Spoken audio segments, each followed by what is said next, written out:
la socialización del derecho, pudiéramos decir o considerar que es el fin último de el de retribuirle a la sociedad lo que tanto nos ha dado, ¿verdad?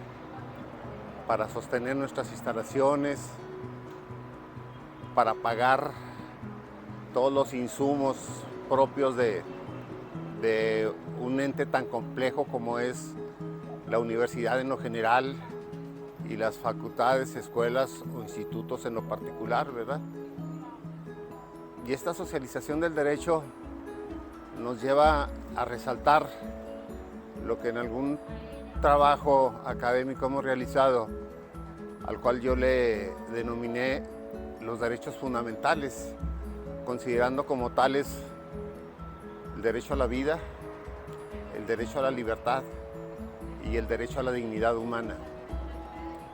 Este último derecho discrepo con algunos compañeros, con alguno de mis hijos que es muy estudioso, Gerardo, mi hijo, y me dice que no debiese de considerar yo la dignidad humana como un derecho fundamental.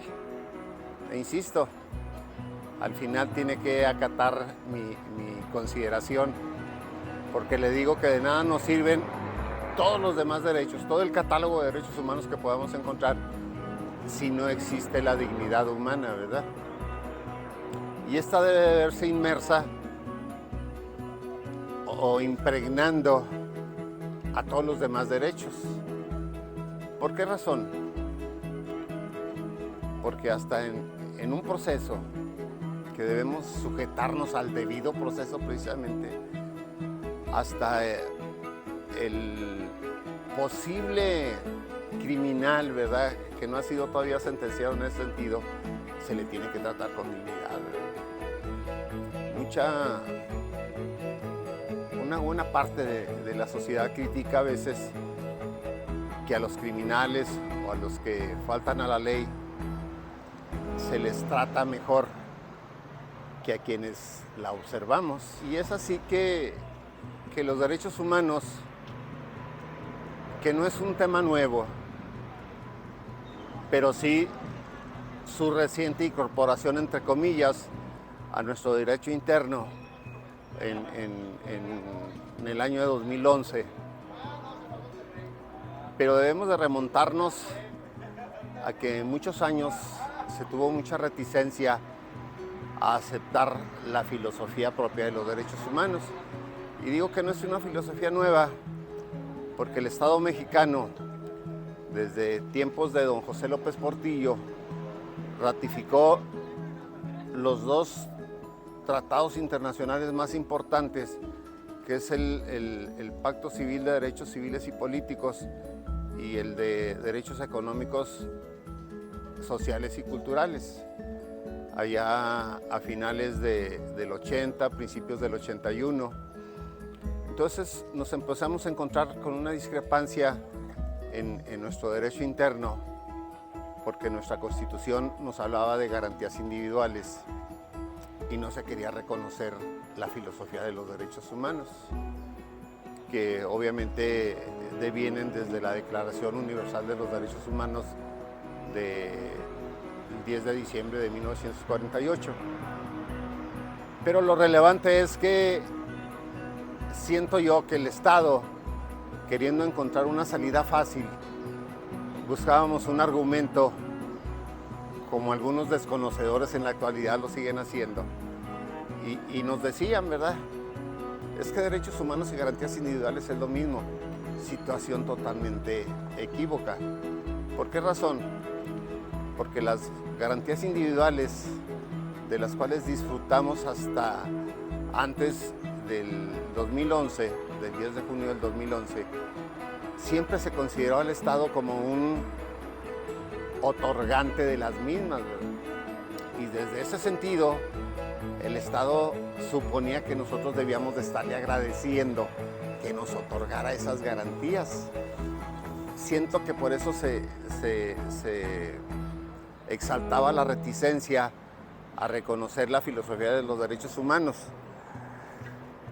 y que termina finalmente incorporándose en nuestro derecho interno muchos años después, como lo comenté hace un momento, desde 1980, principios de 1981, que el señor presidente de la República ratifica esos tratados internacionales a que he hecho referencia, y pasan todas esas décadas que a su vez dichos tratados vinieron a darle fortaleza a la Declaración Universal de Derechos Humanos, que siempre quedó en eso, en una declaración, pero con un alto contenido moral. Tan es así que hasta la fecha se le sigue invocando para todos los efectos.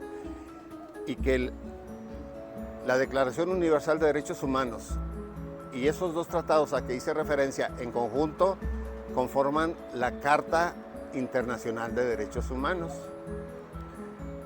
Y esto, ¿cuál es la relevancia?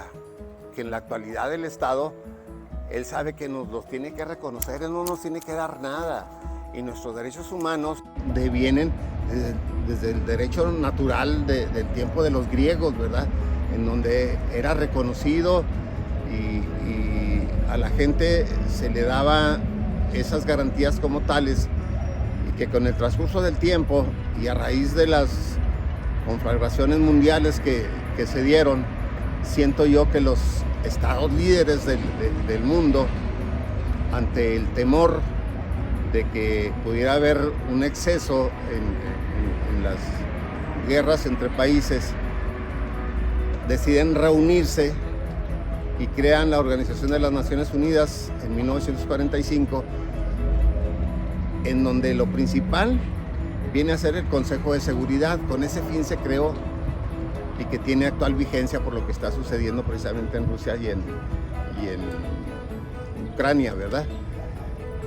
Pero en 1948 se instruye para que exista un consejo que trate el tema de los derechos humanos, y desde mi perspectiva se atiende como una cosa accesoria, sin imaginar la importancia que iba a tener, al extremo que en la actualidad nuestras currículas en las facultades de Derecho, y se está pugnando que no nada más en las carreras de Derecho, en cualquier carrera los derechos humanos imperen transversalmente. Soy José Jesús Centeno Herrera, su servidor, exdirector de esta Facultad de Derecho de la Unidad Torreón de la Universidad Autónoma de Coahuila.